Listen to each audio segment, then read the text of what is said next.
सोचिए, अगर इतिहास की किताब जिसे हम सब पूरा मान चुके हैं, उसका एक खोया हुआ पन्ना अचानक हमारे हाथ लग जाए तो? ये कहानी एक ऐसी ही खोज की है जो महाद्वीपों और सदियों के फासले को मिटाकर हमारे अतीत की एक बिल्कुल ही नई और हैरान कर देने वाली तस्वीर पेश करती है। जरा एक पल के लिए रुककर सोचिए, एक ऐसी जगह जहां कोई इसकी उम्मीद भी नहीं कर सकता, और वहां से एक ऐसा सुराग मिले जो इतिहास के एक भूले बिसरे अध्याय को फिर से जिंदा कर दे। ये कोई कल्पना नहीं बल्कि हकीकत है। रूस के एक दूरदराज गांव स्तारा या मायना में वोल्गा नदी के किनारे आर्कियोलॉजिस्ट को भगवान विष्णु की एक मूर्ति मिली, और ये कोई आज की नहीं बल्कि 7वीं से 10वीं शताब्दी के बीच की है। सबसे बड़ा सवाल, ये वहां पहुंची कैसे? देखिए, ये खोज सिर्फ एक मूर्ति की कहानी नहीं है, ये तो एक बहुत बड़ी एक ग्लोबल पजल का बस पहला टुकड़ा है, और आज हम इस पहेली के बाकी टुकड़ों को जोड़कर पूरी तस्वीर देखने की कोशिश करेंगे। तो यही सवाल हमें वक्त में पीछे एक बहुत ही रोमांचक सफर पर ले जाता है। हम पत्थरों, शिलालेखों और आज की कटिंग एज साइंस की मदद से उन खोए हुए पद चिन्हों को ढूंढेंगे। तो चलिए इस सफर पर चलते हैं। अगर रूस की खोज एक चिंगारी थी, तो साउथ ईस्ट एशिया तो समझिए एक धधकती हुई आग है। यहाँ हमें इस कल्चरल इन्फ्लुएंस के सबसे मजबूत, सबसे विशाल सबूत मिलते हैं।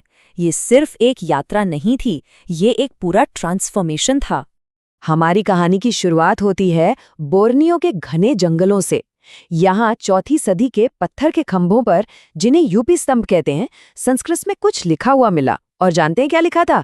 ये ब्राह्मणों द्वारा किए गए वैदिक यज्ञों का जिक्र करते हैं। ये इस पूरे रीजन में हिंदू परंपराओं का सबसे पुराना फिजिकल प्रूफ है।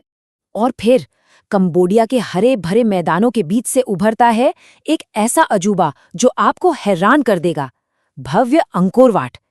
ये दुनिया का सबसे बड़ा धार्मिक स्मारक है, और ये मूल रूप से भगवान विष्णु को समर्पित था। इसकी दीवारें आज भी समुद्र मंथन जैसी प्राचीन कथाओं से जैसे जिंदा हो उठती। अंकोर वाट की ही तरह इंडोनेशिया का प्राम्बानन मंदिर कॉम्प्लेक्स भी हिंदू देवताओं को ही समर्पित है।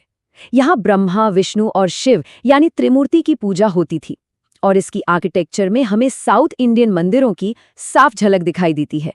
ऐसा लगता है जैसे दो संस्कृतियां पत्थरों के जरिए आपस में बात कर रही हों।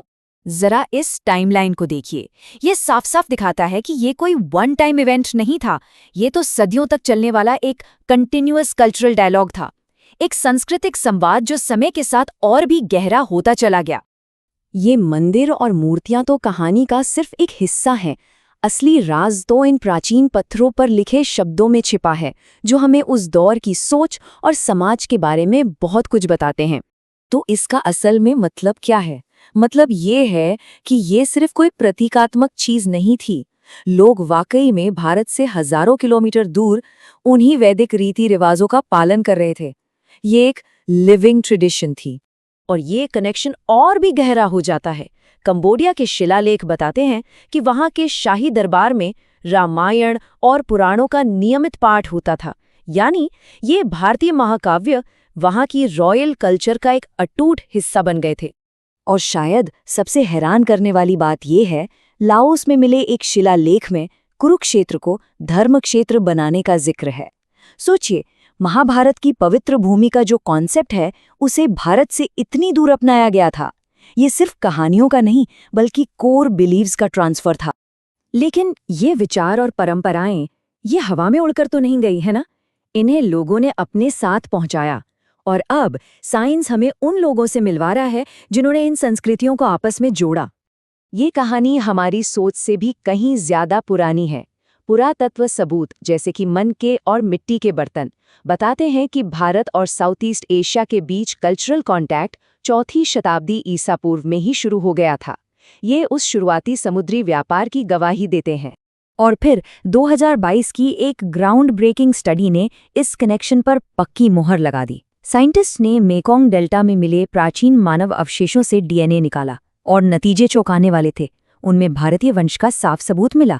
इसका मतलब है कि सिर्फ विचार नहीं बल्कि लोग भी सफर कर रहे थे, व्यापार कर रहे थे और परिवार बसा रहे थे, जिससे एक नए मिलीजुली संस्कृति बन रही थी। तो ये सारे सबूत मिलकर हमें क्या बताते हैं? चलिए इन सभी डॉट्स को जोड़कर उस बड़ी तस्वीर को देखते हैं जो अब हमारे सामने उभर रही है। इस नक्शे को देखिए।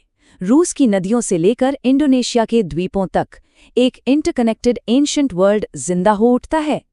ये एक ऐसी दुनिया की तस्वीर है जिसे आज की सीमाओं ने नहीं, बल्कि संस्कृति, व्यापार और मानवीय रिश्तों ने एक दूसरे से जोड़ा था। ये खोजें हमें याद दिलाती हैं कि हमारा अतीत उतना बटा हुआ नहीं है जितना हम कभी-कभी सोच लेते हैं। हम सब एक ग्लोबल टेपेस्ट्री का हिस्सा है जो व्यापार, संस्कृति और खून के धागों से बुनी है। और ये हमें सोचने पर मजबूर करता है कि इतिहास में और कौन से राज छिपे हैं जो बस खोजे जाने का इंतजार कर रहे हैं।